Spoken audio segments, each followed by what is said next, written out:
बिस्मिल्लाहिर्रहमानिर्रहीम। आज हम चैप्टर 2 लॉगरिथम्स का एक्सरसाइज नंबर 2.3 शुरू करेंगे।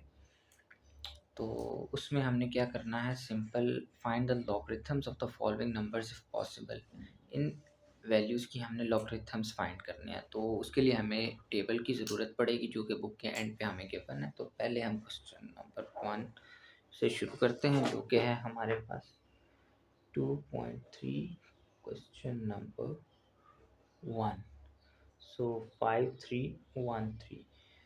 अब इसका हमने लॉग फाइंड करना है, तो सबसे पहले हम क्या करते हैं, इसको इन टर्म्स ऑफ पावर 10 लिख लेते हैं। तो हम कन्वेंशनल तरीका हमेशा ये होता है कि आपने पॉइंट के लेफ़्ट साइड पे हमेशा एक डिजिट छोड़ना है। तो ये वही प्रैक्टिस है जो हम चैप्टर 1 में करते रहे हैं। तो 10⁻³ इसमें क्या किया है मैंने, सिंपली इस तरफ हमेशा जो होता है, जब फिगर ख़त्म होता है उसके बाद पॉइंट आता है और ज़ीरोज़ आते हैं, जो कि हम लिखते नहीं। तो हमने 3 प्लेसेस पॉइंट को मूव किया, 1 2 एंड 3। तो ये हमने 3 प्लेसेस मूव किया, तो इसकी हमने पावर इन टर्म्स ऑफ 10 लिख दी है। अब इसको हम क्या करेंगे, इसके अंदर अब हम आप इसको इस तरह भी लिख सकते हैं, क्योंकि आप लॉग फाइंड कर रहे हैं इस वैल्यू का। तो 5.313 इंटू 10⁻3। अब इसके अंदर दो चीज़ें हमें चाहिए होती हैं किसी भी एक्सप्रेशन का लॉगरिथम फाइंड करने के लिए। वो क्या चाहिए होती हैं, एक होता है characteristic and the second is mantissa.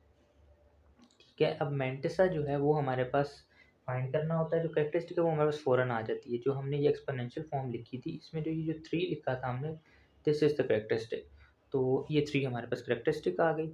अब मैंटिसा हमने फाइंड करना है। मैंटिसा फाइंड करने के लिए हमें इस एक्सप्रेशन की और टेबल की ज़रूरत पड़ेगी, जो कि हमारे पास बुक में गिवन है। तो सबसे पहले हम क्या करते होते हैं, इनिशियल 2 डिजिट्स को देखते होते हैं, जो कि हमारे पास हैं 53 नॉन ज़ीरो। तो 53 है हमारे पास, तो 53 हम टेबल में ढूँढते हैं, टेबल्स ऑफ लॉगरिथम्स। इसमें हम लोग देखेंगे तो यहाँ पे हमारे पास 50 की लाइन शुरू हो रही है, तो ये हमारे पास 50 आ रहा है। अब 50 में हम देखते हैं कि 53 में द वेरी नेक्स्ट डिजिट है हमारे पास 1। तो हम लोग देखते हैं 53 अगेंस्ट इस लाइन में हम देखेंगे कि 1 किधर आ रहा है, ये आ रहा है। तो ये हमारे पास 7251 वैल्यू एक आ रही है। ये हम लोग नोट डाउन कर लेंगे साथ ही, 7251। उसके बाद हम देखते हैं कि 1 के बाद next possible digit is 3।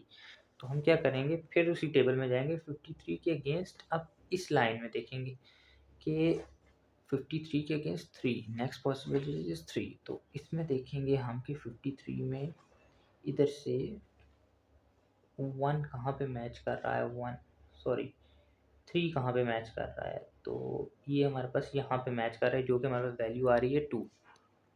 53 and 3, तो यहाँ से 2 वैल्यू आ रही है, उसको भी हम यहाँ पे लिख लेंगे। अब इन दोनों को हमने करना होता है सम। ठीक है, इन दो वैल्यूज़ को हम जब सम करते हैं, तो ये हमारे पास आती है 7253। अब मैंटिसा की प्रॉपर्टी ये है कि it must not be negative and it must be less than 1। तो अगर नेगेटिव भी नहीं हो सकता, लेस देन 1 भी होगा, तो इसका मतलब है कि it will always be in the decimal form in points. So हम क्या करते होते हैं, यहाँ पे पॉइंट लगा देते होते हैं, 0.7253। अब ये हमारे पास आ गया है मैंटिसा। अब मैंटिसा आ गया, तो हमें दो ही चीज़ें चाहिए थी, एक कैरेक्टरिस्टिक थी, एक मैंटिसा था। आप यहाँ पे लिख लें 7253। अब इसको आपने सिंपली दोनों को सम अप कर देना होता है। तो log of 5.313 into 10⁻3, or you can simply write 5313 is equal to the characteristic 3 plus mantissa 0.7253। तो ये आपके पास आ जाएगा 3.7253। ये आप कैलकुलेटर में भी डायरेक्ट वैल्यूज़ कंप्यूट करके, यानी कि लॉग ऑफ 5313 इज़ 3.7253, तो ये आपके पास वैल्यू आ जाएगी। उसके बाद हम कोई और पार्ट देखते हैं। तो लेट्स सी के हम लोग देख लेते हैं पार्ट्स नंबर 7 को देख लेते हैं। तो पार्ट नंबर 7 लिखते हैं। जो क्वेश्चन नंबर 7 है हमारे पास 0.0093।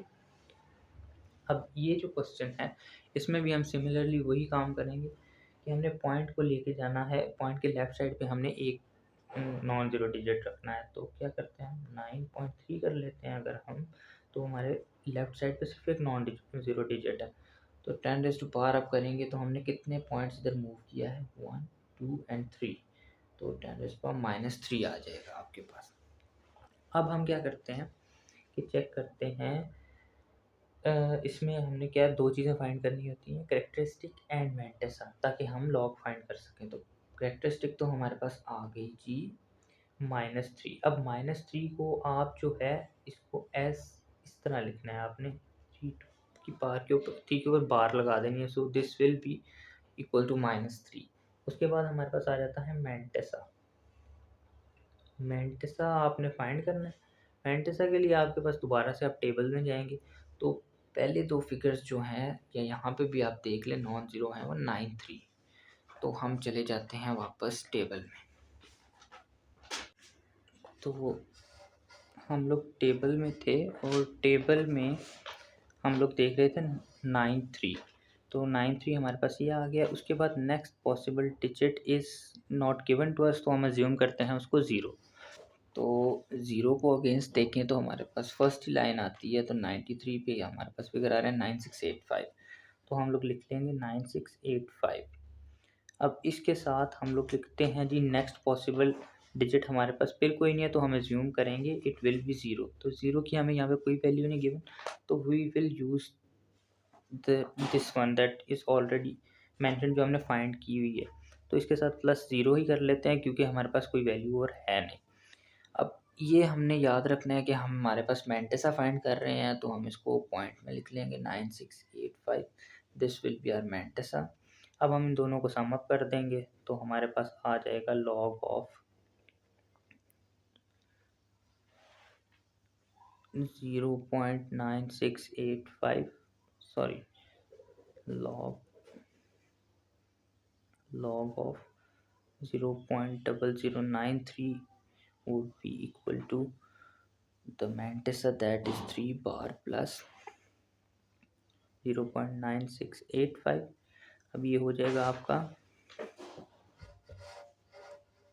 3.9685, ये बार आ जाएगी। अब आपने जो माइनस का, आप कंफ्यूज नहीं होना, आपने माइनस हम ऊपर इस वजह से ही बार लगाई थी ताकि हम क्वेश्चन को सॉल्व कर सकें। ये आपके पास फाइनल इसका आंसर आ जाएगा। इसमें अब आप एक लास्ट पार्ट देख लें, पार्ट नंबर 15 जो है वो हमारे पास है -4 में।